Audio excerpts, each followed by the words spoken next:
Hey guys, Steven here, Fanatic Perspective. Happy Sunday, happy Victory Sunday to all listening. Hopefully, everybody can hear me just fine and okay. Everybody knows what the rules are when you come in on these lives. Hit that like button. Make sure you're subbed up if you want to be here in the chat. As a matter of fact, I think I got everything set up for the chat. Want to make sure we got all of our specifications and modifications here. But anyway, talking ball, talking yesterday's game, and want to share my thoughts. Really, just after watching, I was in a wedding, at a wedding yesterday, so I wasn't able to watch the game. Just kind of checking on the phone here and there, and Texas wins 35-13 over Mississippi State. First SEC game. Obviously, Arch Manning started and looked pretty good. I'll share a lot of what I thought was good, and then some things that are obvious concerns or you know things we can fix going into the bye or things we just got to be better, right? So across the board, want to talk ball just, and this is going to be a pretty relatively short live today, but over the bye week we'll have more content. And right before I jump into it, want to give a real quick shout out to the sponsor, Autograph. Guys, download Autograph. It is a free app. Use that Fanatic24 promo code or entry code to have access to the app. It is available on Apple Store as well as Google Play. And it's for fanatics like yourself, like me, where we can follow our favorite team and get rewarded for ingesting the content we were already going to ingest, right? So whether you're reading an article, whether you're listening to a podcast, whether you're listening to a video like this, do it through Autograph, get loyalty points, get access to things like true fan pricing. So anytime Texas is playing anywhere or any of your favorite teams, you can have access to special discounted rates for tickets. There's giveaways, all sorts of really cool things just for engaging and being a part of the app. So check out Autograph. I do think it'll be worth your while. Now, guys, and what's up? What's up, CB? What's up, John Miller? See everybody coming through here. So Jonathan Miller said this was a terrible game for Texas, and we still won by 20. Okay. Texas played a D game, still won by 3 scores. So it sounds like people are still a little heated about that. AR, Autograph is a dope app. Subscribe using your code. Oh, I appreciate that, AR. Thank you. Thank you for hooking it up. Jonathan Miller said, I think we could beat Georgia. CB, 5-0. That's all that matters. Ashley, what's going on? Girl, hook 'em, 5-0. Kel, run game needs work. All right. So let's I'm gonna start with the positives. Let's jump into the positives. Number one, we won the football game. That's always a positive. And I think we're relatively healthy leaving that football game. Correct me if I'm wrong. I'm still catching up. So if there's any other injuries that you guys have heard about or anything like that, let me know. Number two, Arch Manning I thought he looked fantastic. I think the kid is a star. Now, Mississippi State, the weakness of their team all year has been their pass defense. You can see it kind of how soft they play coverages. They don't get much pass rush. I thought that was actually, according to Pro Football Focus, we graded out, I think had like a 94 for pass blocking in this game. And obviously Arch had himself a very nice day statistically in the opener. And that was including meat left on the bone by some of the receivers, or else, probably even a bigger day with more points on the board. But overall, the pass offense, I thought the start to the game, our opening script of really throwing to set up the run, and I'm going to speak on that intentionally here. Sark is doing that and is doing that because that's the strength of our football team right now. We'll get to the run issues. And spreading the wealth. That is something that is also a positive. Isaiah Bond engaged. Golden engaged. They still work back to Jonte Cook, Gunnar Helm, right? So a lot of different guys involved in throw game, building that connection with Arch. And the big one yesterday, the big breakout game was DeAndre Moore, who was phenomenal, right? So building up a lot of these different guys and players who are a part of the rotation, I think we have as much pass catching depth as I've ever seen here at Texas. So that is a great positive. Another positive is you only allowed 13 points to the opponent. So while there was the time of possession was obviously a big challenge, especially in the first half, um, Texas did do a good job of, for the most part, of getting them off the field. Yes, there were opportunities that Mississippi State missed themselves. Yes, there were some ones where we just flat out got lucky. But that's ball, that happens. What I will also say is this: let's give credit to Mississippi State. I know myself, a lot of us are looking at this game. They're 38.5 point underdogs. They don't have their starting quarterback. They don't have this. They got guys, receivers entering the transfer portal.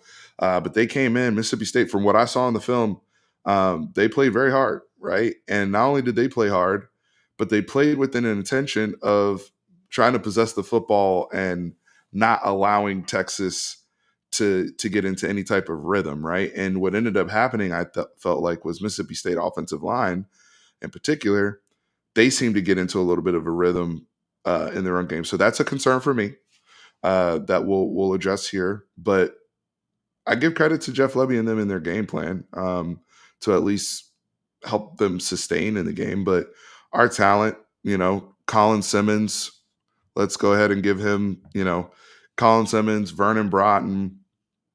There were a lot of individual players on defense.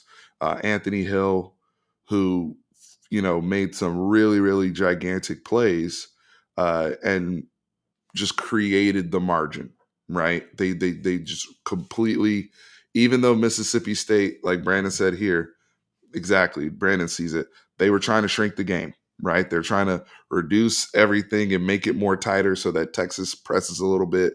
We're feeling that we don't have as much margin as we usually do. So guys like we said, Colin Simmons, who Cameron just pointed out, those are the guys that will go and create the margin, right? The Jonte Cook drop was a disappointment, but I'm glad again. You got to pick your head up next play. But plays like that, right? Those are the little things that we just have to clean up with focus and saying, hey, those are execution things, right? The play is there. We dialed up, Sark dials up the beater for that coverage.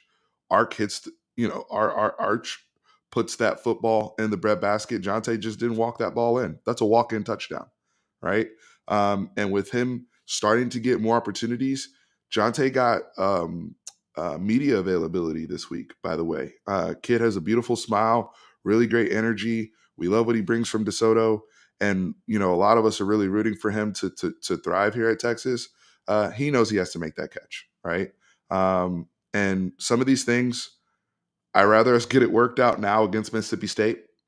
I rather us put that on film now and get drilled down and go into some of those things over the bye, knowing that we need to be locked in post bye, right? Knowing that the level of intensity is about to increase significantly from where it has been against these teams the last 3 games, right? We need to be back on that Michigan prep, right? Back on that Bama prep last year. But putting those things all there, Jonte and them, they know they got to make those plays. And I'm glad he made the play later in the game on that crosser, beating man coverage.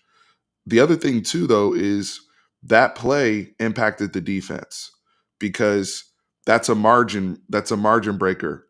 At that point, we're supposed to be up 14, right? So that play, I believe, happened on a 3rd and 8, right? So we have to punt. The Jaden Blue fumble, the first one that occurs, I believe, was in the red area, as Sark says. So those are more points that we lose. I will get some of you have been asking me about the fourth down decision that Sark made when Mississippi State jumped offside on the Burt Auburn made field goal that made the game 17-6. We took the points off. We go for it on 4th and 3. I will get to that here in a second. But they, I felt as though um, the plays like that screwed up the score of the game and allowed Mississippi State, like Brandon saying, to shrink, right? To play that bend, don't break on defense, but then on offense, just grinding, right? And you knew it from the beginning of the game when they went for it on 4th down on their own side. Their whole objective was to maintain possession of the football. So Texas, that should also tell you guys something here. People got to play that way to play us. People can't play straight up. And I get it. They don't have their quarterback, which is another reason why I'm kind of giving a little bit of a pass to the defense, because with Blake Shapen, Mississippi State really doesn't play that way. They played more of a traditional veer and shoot that you saw from OU last year with Dylan Gabriel. That's more of what they were doing with Blake Shapen versus what they were doing with Van Buren and Chris Parson and the run game. They really focused more. It was like that year that Bryles ran out of quarterbacks at Baylor when we were in the middle of the game, we were playing them, and he resorted to running out of it with the wide splits, but it was all run centric, running clock, and then just, I got 4 downs to get 10 yards. That was the approach. That was how Mississippi State kind of played us. So it threw the guys off. I will, and also the staff has to adjust to that, right? Because when you don't really know what personnel they're going to throw at you because so many people are out, this game, guys, this game was a lot like games we played last year. You remember last year when we didn't know what Wyoming was going to do because they decided their quarterback wasn't going to play and they played a completely different style than we were expecting offensively? That happened several times last year. This game reminded me of last season in so many different ways where, if we want to critique Texas and get on their case, they played with their food in several different occasions on all levels. There's people that were playing with their food on our team, right? This game reminded me of last year in that we had control. There wasn't a sense of we're going to lose, but it was also a sense of why is this game is unnecessarily close, right? So we resorted back to some of those bad habits. But this is the time now where rotations should start to get to figure out. So I'm saying this quote from Isaac. Guys like Colton Vasek and Colin Simmons, that snap count or work share, however you want to phrase it, with the rotation, I think you're starting to know who your main edge guys are in terms of pass. Because when we were able to get Mississippi State into obvious passing downs, I thought that's where we really, really shined, and we were very disruptive. Vernon Broughton getting that strip fumble, the Colin Simmons plays that he made in the backfield, Vasek getting the sack, some of the heaters that we sent with Anthony Hill, some of the stunts we were running in the games we were playing with the guards. So all of that was there for us. But now you're starting to see who the usual suspects are from a Texas standpoint as your disruptors. Now, our coverage, I'm going to be honest with you guys, and Pro Football Focus, looking at the grades from yesterday, our coverage wasn't great. It wasn't bad, but it wasn't great. Now, I'm not even talking about the Gavin Holmes, Makuba ball. I thought they actually covered that well. They just didn't they didn't locate the ball, and that kid made a really, really great catch. But like Manny Muhammad getting lulled to sleep, and the guy, misplays the ball. There were some other plays downfield where Mississippi State had an opportunity and their receivers either had poor ball tracking or the ball wasn't thrown properly, but clearly they had the beater for it. So those are some things we got to clean up, because this secondary has really, really played really good football. And statistically, I feel as though it's reflective of that. But those misses will become makes against other teams. And I know we all watched Georgia and Bama last night, right? So when we start playing at a certain tier against teams like that, those will be makes. Okay, what people like Ryan Williams are catching those passes, right? So we got to make sure we are a little bit more tightened up with the coverage and fix whether it's communication, whether it's the aspect of just getting eyes too caught up in the backfield because it's run run run run run. I get it because they played a style that we didn't really know what to expect. We kind of had to, from a boxing standpoint, we kind of had to take the first couple rounds defensively to get a feel for what their plan is, right? Most teams we play, we know what they're going to do, how they want to play, blah, blah, blah. But with the personnel challenges, it was different this week.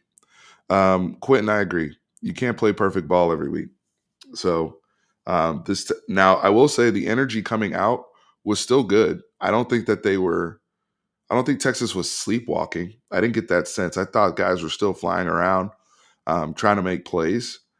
I just think that we had some bonehead stuff. And Sark used the word in regards to offensive line penalties, jittery, right? Just a little too jittery and fidgety at the line of scrimmage, which has kind of been a small issue all year, in my opinion. That's something I'd like to see us get better at throughout the year in conference play. Certain little bitty things that I'd like to see us clean up throughout. But you can't play perfect ball every week.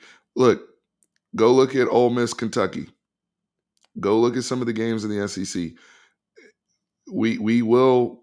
People are going to come out and play, and just because people are bad teams per se, doesn't mean that they can't come out with a great game plan and try to put something together to throw us off. Right? We actually should be anticipating that. I don't think we should be anticipating people playing us straight up. The pass rush six sack game, absolutely.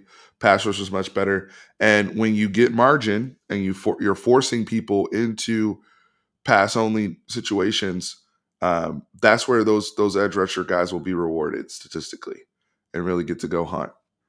I want to address this super chat here. Hey, thank you for the donation, Longhorn Football Edits. Really appreciate it. Longhorn Football Edits said, I think Wisner takes the first snap versus OU. Man, we can't bail on Jaden Blue. I know the fumbles are frustrating. I know. Look, that's a big no-no, especially in Tashard Choice's room. That was a big reason. I'll put it. I'm trying to figure out how I want to say this. Tashard was really, really hard on Jaden early in his Texas career because of ball security. This was a couple years ago when people were asking, "Where's Jaden Blue?" Back when Jonathan Brooks was going to be showcased and C.J. Baxter was already ahead on the pecking order. The biggest thing behind the scenes with Tashard Choice with Jaden Blue was not just ball security, but mindfulness of it, right? The fumbles that he had, both of them, he's going to the ground. He's almost there. It's just the mindfulness of maintaining that security all the way through. But I've seen too much. He's contributed too much to this team. I don't want him in there being gun shy. Correct it instinctively, but we need you to be that home run hitter, right? And that's something we also got to live with a little bit, that we're just going to have to take a deep breath. Gibson fumbled the other week in short yardage. And when you're trusting these guys, because I believe the first Blue fumble that was and excuse me, I've only watched the game once, but just off my top of my head, the first Blue fumble was on a 4th and 1 or 3rd and 1, right?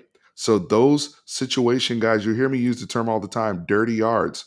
Those are the dirty yard situations I'm talking about. I always tell people, short yardage is not just about picking up the yard or 2 or 3. It's also prime real estate for defenses to knock the ball out because they know guys are trying to scrape through the pile to move the chains. So, yeah, that's where he gets the ball punched out. And that's why Jared Gibson has been, kind of taking that role. So we got to be mindful of where guys are being used. The run game overall, it just seems like we're still, and shout out to the unfiltered folks, Chris Simpkins and Vashon, who held it down the other day, because they were all over this on my show earlier this week about the run game and these backs not fully being tied up with the offensive line, and when to cut and when to accelerate, and being patient and taking more of that, Le'Veon Bell approach, and kind of pausing and then cutting backside, right? Now Wisner came in and was great in pass game and run game, right? And he's been banged up too, but Quintravion Wisner, he's balling. But our backs overall as a group, they've got to get in better sync with the offensive line, because there are big chunk runs that are available that I'm seeing. I the and I'll tell you guys this: the offensive line on the PFF grade wise, they were in the 60s for run blocking, which isn't great, but it's not bad either, right? It's not like they were grading out in an orange or a red. They're still in the green area. So the run blocking was fine, but if you look at run efficiency, we're also in the low 70s, high 60s. So that tells you the running backs are leaving stuff on the bone, right? And they've got to go from good. I think right now we have a good group with the guys that are healthy and playing.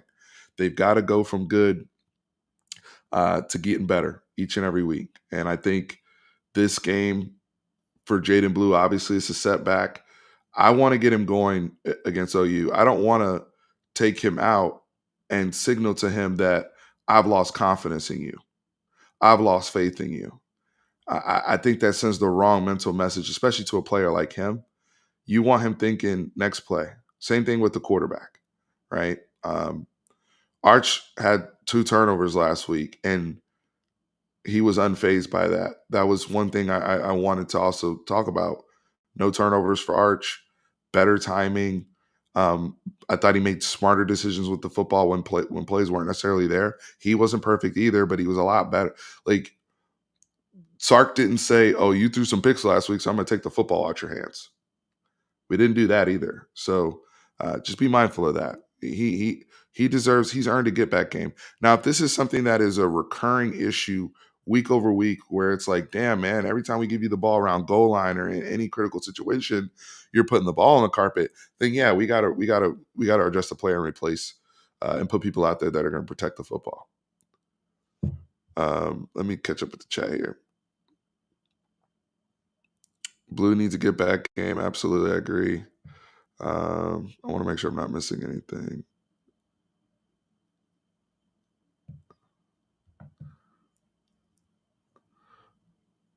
Yeah, I mean, the guys we got out there, we played. What grade would y'all give the team? I think I would give them a C plus overall. I can't go below that, because I mean they still won by 3 scores. They Arch was phenomenal. My receivers were really really good, outside of a couple drops. And then we had some great pass rush moments. I would give them a C plus. That tells you how good we are, by the way. If we played C plus ball and we won like this in an SEC game, that's a good thing.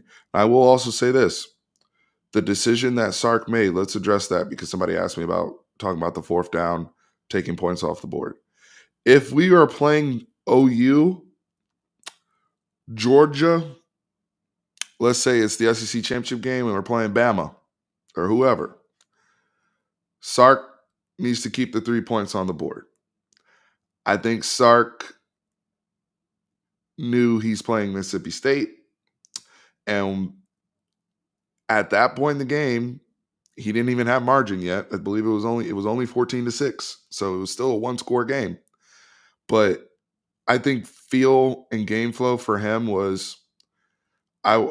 It's more important for us to work on this right now and to try to be aggressive than keeping the points. But against a good team, and because I've seen him do it before in the same scenario, he's mostly taken the points against the good teams. I think he just kind of looked at the opponent. And we can agree and disagree about that, right? Like, how do you guys feel about that? I'm asking the chat now. Do you think that the coach should coach a certain way? Should he coach the same way against Mississippi State as he does Georgia? And psychologically tell the team that, hey, it doesn't matter. This is how we play. This is what we're going to do. And we're going to be situationally sound. Or it's, hey, this opponent can't match up with us. We're going to be aggressive. I know we're taking points off the board, but we want to go for it. We want to try to get a touchdown. And we think we want to do it because we're not going to have to really pay for it on the back end, which Texas didn't. So you guys let me know what you think about that. I just think the rationale with Sark there was, if I'm playing a better team, I'm keeping that field goal. I think if it was Michigan, if that happened in Ann Arbor, that scenario, I think Sark leaves the 3 on the board and he goes to kickoff team. Let's see here. Isaac said you give the team a B minus. WTP Sports Dudes B minus C plus. Yeah, the penalties are definitely a part of the grade. The Gunnar Helm hold. Yeah, he was bodying dude, but his hands were outside of the all the ref saw was his hands outside of the shoulder area. And a lot of them will say if they see that the hand placement there, it's an automatic.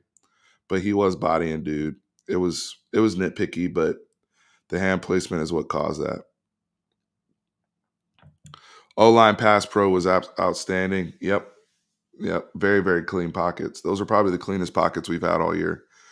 Which, by the way, I knew we were going to have clean pockets because Mississippi State's pass rush is non-existent. That's why I felt comfortable with Quinn playing today. We can have that conversation later on. I think he's healthy personally, but Sark and them, they know what's best, right?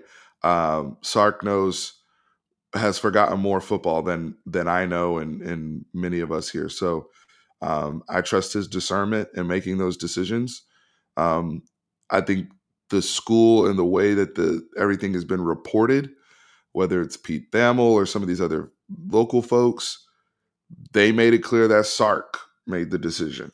And I think Sark made it clear in his post game talking to Alyssa Lang when he said he was monitoring how the quarterback practiced and he knows what 100% looks like. And he'll put Quinn back in there when he's 100% or something to that effect is what he said. So I think he made it very clear what he was looking to see. But, now we are going to have to rely. Quinn Ewers is effectively going to start the OU game. And we know we started out really rough last year. I think it's important for us to get out to a good, quick start. I don't want to give a broken team false hope, right? So that's folks. Remember, OU is on the belt to ass list. Okay, OU is on the belt to ass list. So I don't want to play games with that. So we need to make sure that Quinn and them, they're buttoned up, ready to go. Because to me, I keep saying the game reps are more important than anything else. I'm gonna go for a couple more minutes here because I actually got to check out of this hotel and head back home. Good question here. Do you think we drop in the rankings? I posted this last night on Twitter. I think Texas probably goes to 2. Either way, I think we're either 1 or 2. Bama has the biggest win of the season, and the whole country was watching that game. I think the whole country watched Bama kick Kirby's ass in the first half. Georgia showed heart of a champion type stuff. Both of those defenses got super tired, and then the unthinkable happened at the end of the game between both teams. And that was one of the most exciting games I've seen in a long, long time. But Bama has the best win of the season. What Kalen DeBoer's doing over there, he's very, very dangerous. I think beating a Georgia team and ending that 42-game regular season win streak, I don't mind them jumping from 4 to 1 and us going down to 2 and Ohio State staying at 3 or what have you. Because, if we beat Georgia in a couple weeks, we'll be right back up there. And depending on, especially if we beat them, more definitively than Alabama did, then I'm saying all that to say this: the rankings are fluid. They're very, very fluid right now. I think Texas is going to probably bob between 1 and 2. If Georgia had gone in there and won last night, Georgia was going to go to number 1. So, but Texas, I think if Texas had covered and looked like we've looked like against ULM and UTSA, and we had maintained that type of dominance, and Texas covered, especially versus a team playing their second and third string quarterbacks, yeah, then I think we would still hold number 1. But I think we've, going into the bye, we're playing our backup quarterback. It's fluid right now. But in the 12-team playoff era, we're trying to get that bye, right? We're trying to get that bye, get in, and give ourselves the best path to get into the national championship. Any worries at all about a Rusty Quinn? Yeah, I do have some worries, and I know people keep going back to 2022 and how he came out, but OU's defense is a lot better than they were in 2022.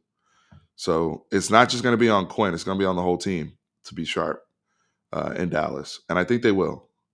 But I do have, it's a question for me. Yeah, Danny, good stuff, man. Good stuff, Danny Juarez. Don't give up. Yeah, he he needs to get healthy. Absolutely, Jaden's not fully healthy, and he's playing. But you know, he's also got to do some self scouting. But he's earned the right to get the opportunity to be back out there.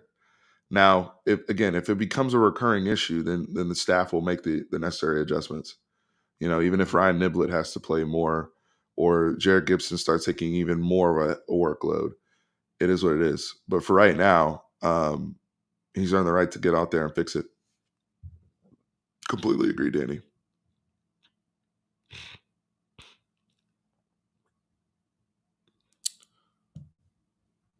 Oh, Quentin. I see that, Quentin. Hold on, let me get to the super chat. Thank you for your normal donation, brother. I appreciate you as always, Quentin. Especially before I wrap up here. Gonna miss all the shot plays with no arch, brother. Brother Quinn is look. Quinn knows he needs to start hitting on those. Arch got that. You know how Shannon Sharp used to say, "Walk it to him," like with Carson Wentz when he had the MVP seat. Arch's deep balls are like he's walking it to him. He's got that walk it to him. Because DeAndre didn't even. That was perfectly thrown. That first touchdown, right before 2 minute drill, perfectly thrown. And it just seems like everything out of the back of the end zone, his Arch's ball placement and trajectory. He doesn't put too much air under him either. He knows when to put it on the guy and then when to lead the guy or when to throw more of a hole shot, right? Which is more of a boom, more of a rope. So we know the deep ball challenges that Quinn has had. I liked what I saw from Quinn in Michigan, and I'm gonna stand on that. My man was hitting down, was dicing up downfield. So let's not forget that either. And I do think that when Quinn is in there, we are full menu as an offense for everything that we do, especially with his ability to make some adjustments himself. Right tackles seem to rotate more than expected. I gotta rewatch that. I know Hudson played quite a bit yesterday. Um, I agree with this too. Isaac said, I think Arch Balling is going to have Quinn fired up. Not too worried. He wants to get his, yeah. Nah, this is good, healthy comp and push in the room. 100%.